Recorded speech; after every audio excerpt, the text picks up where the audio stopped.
Hello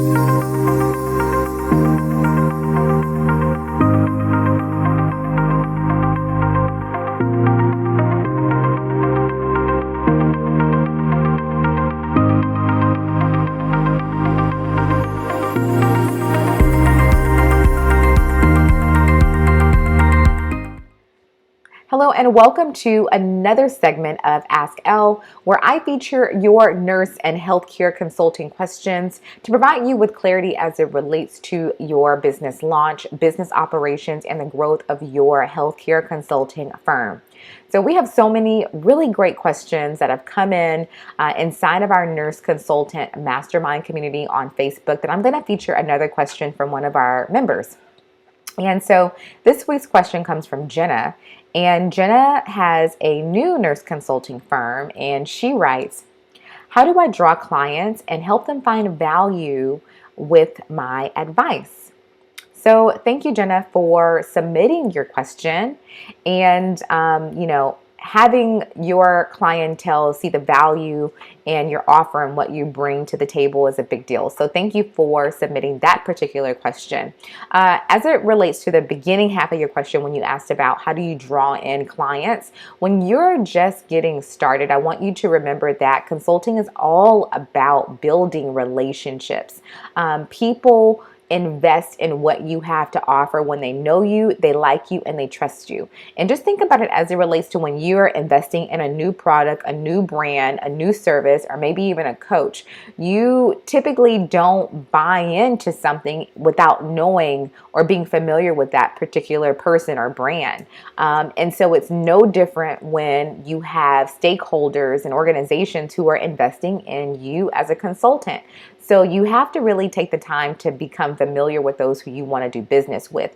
But first, that really does start when you're just getting started with making a list of everyone in your professional network. I always talk about how I got started by tapping into my professional network, and I reached out to those who I, thought, well, maybe this person knows someone and they may know my ideal client, and that's exactly what happened. So you never know who's in your professional network, who knows your ideal client, who can immediately connect you with that person. So to bring in your first initial clientele, you need to make a list of everyone who you have been connected with.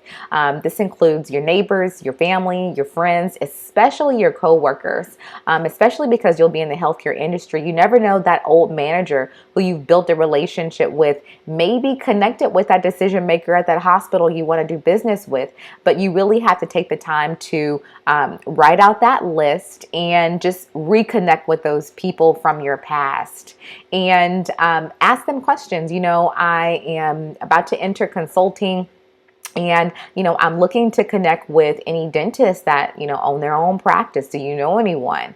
I'm looking to interact and engage with any, chief nursing officers. Are you connected with anyone?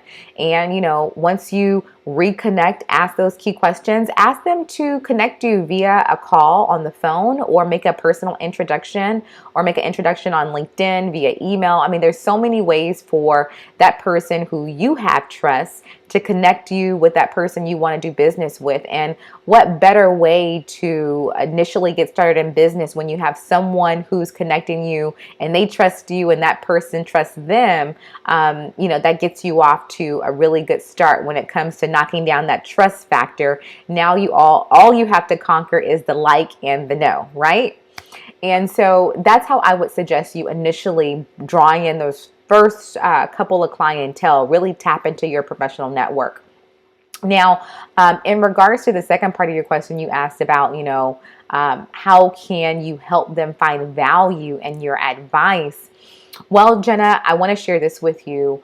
A lot of times when you are working with clients or you're prospecting, they really benefit from knowing your past work. So even if you are starting off brand new and you don't have any consulting experience, you want to make sure that everything you've done in your previous role, if it relates to what you'll be doing as a consultant, if you're going to be saving the same types of problems that you did when you were in a previous position, you want to take those special projects that you worked on, whether it was a committee or if it was solo, and turn those into case studies, okay?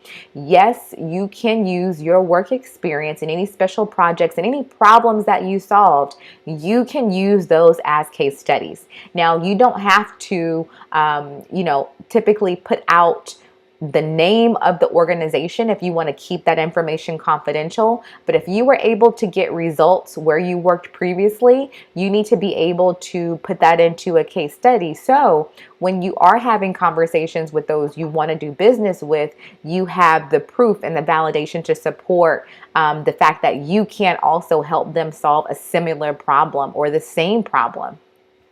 And so that's really how you help them find value in your consulting offer. And there's also many different other things you can do as well, but that should immediately get you off to the right start in the right direction.